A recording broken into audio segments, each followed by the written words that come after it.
ভ্যাম্পায়াৰ্ছ আৰু ৱেৰউলফ এই দুটা অবজেক্টৰ ওপৰত হলিউডত বহুত চিনেমা আমি দেখা পাওঁ, স্পেচিয়েলি ভ্যাম্পায়াৰৰ ওপৰত দেখা পাওঁ, কিন্তু ৱেৰউলফৰ ওপৰত আমি কম চিনেমা দেখা পাইছোঁ আৰু যিকেইখন দেখা পাইছোঁ আমি একদমেই কম ৰেটিং।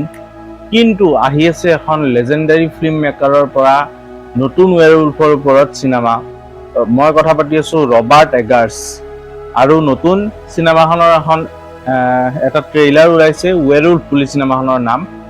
আৰু ইয়াৰ আগতো ৰবাৰ্ট এগাৰ্ছৰ মই দুখন চিনেমা চাইছোঁ, দ্য নৰ্থমেন বুলি এখন চাইছিলোঁ আৰু এখন নছফেৰাটু বুলি চাইছিলোঁ। নছফেৰাটুখনৰ চাগে আমি ৰিভিউ কৰিছোঁ। গতিকে ৱেৰউলফ চিনেমাখনৰ যি ট্ৰেইলাৰটো চালোঁ, চাই কেনেকুৱা লাগিছে আজি কম, গতিকে ভিডিঅ'টো শেষলৈ চাব আপোনালোকে।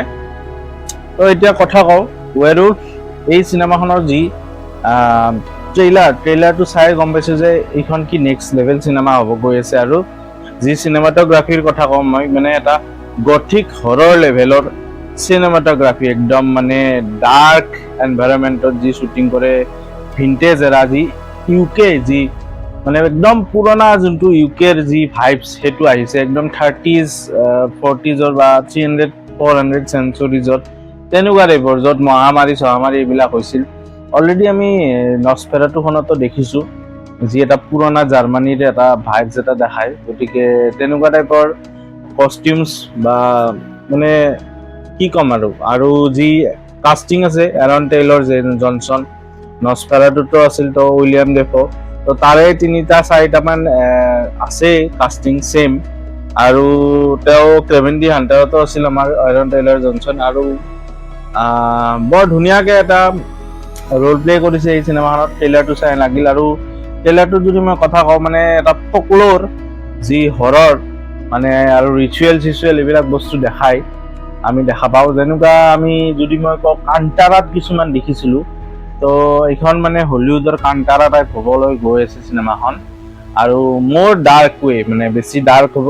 আৰু চিনেমাখনৰ এছপেক্ট ৰেচিঅ' 4:3 হ'বনে 16:9 এতিয়ালৈ গম পোৱা নাই, কিন্তু 4:3 টাইপ লাগিছে ট্ৰেইলাৰটোত, মানে আধা আহি আছে মানে।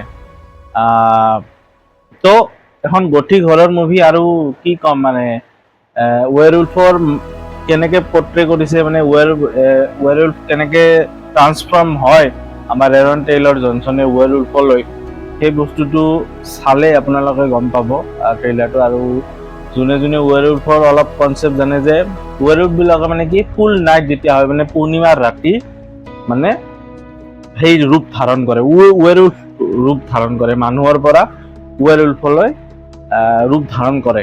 কাৰণ ৱেৰউলফ আমি জানো যে ভেম্পায়াৰ ডায়েৰিজ এখন ৱেব ছিৰিজ আছিল, সেইখনতো ভেম্পায়াৰ্ছ আৰু ৱেৰউলফৰ মাজত কাজিয়া আমি গম পাওঁ। বা টুৱাইলাইট যদি চাওঁ আমি, ভেম্পায়াৰ ভাৰ্চেছ এগেইন ৱেৰউলফছ।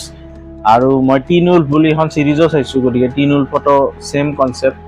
গতিকে এইবিলাক বস্তু চিমিলাৰ আমি দেখা পাইছোঁ। আৰু গতিকে মুভিখন আহি আছে 25 ডিচেম্বৰ খ্ৰীষ্টমাছত, আৰু এক্সপেক্ট কৰিছিলোঁ এইখন মুভি একচুৱেলি হালোইনতহে ওলাব লাগিছিল। বাৰু যিয়ে নহওক, ৰবাৰ্ট এগাৰ্ছৰ মুভি ভাল হ'ব নিশ্চয়। আপোনালোকেও এইখন চিনেমা হলত লাগিবই এই ছবিখন, আৰু আপোনালোকে তেতিয়া ৰিভিউ দিম খ্ৰীষ্টমাছত। তেতিয়ালৈ আহিছোঁ আন এটা ইণ্টাৰেষ্টিং ভিডিঅ' লৈ আহিম। আৰু চেনেলটোত আপোনালোকে প্ৰথমবাৰ আহিছে যদি ছাবস্ক্ৰাইব কৰি দিব, ভিডিঅ'টো ভাল পালে লাইক, শ্বেয়াৰ আৰু কমেণ্ট কৰি জনাব। Bye bye.